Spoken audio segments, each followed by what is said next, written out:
দায়িত্ববোধের জায়গা থেকে সঠিক সিদ্ধান্তের পথ বেছে নিয়ে ন্যায় বিচার নিশ্চিত করতে বিচারকদের প্রতি আহ্বান জানিয়েছেন আইন বিচারক ও সংসদ বিষয়ক মন্ত্রী মোহাম্মদ আসাদুজ্জামান।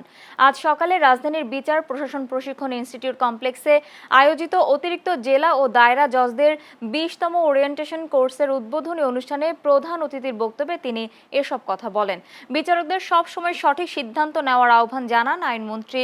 বলেন, ন্যায় বিচার নিশ্চিত করতে সরকার সবসময় পাশে আছে।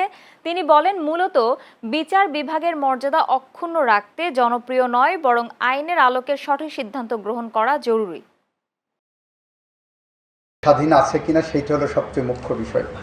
আপনারা আপনাদের কর্মের মধ্য দিয়ে, কলমের মধ্য দিয়ে প্রজাতন্ত্রের সার্বভৌম ক্ষমতা প্রয়োগ করুন।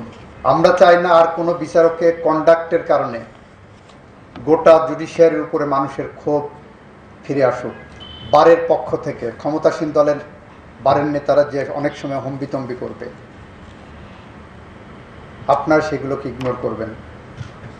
সরকারের পক্ষ থেকে আমরা বলছি, আপনারা ন্যায় বিচার নিশ্চিত করুন।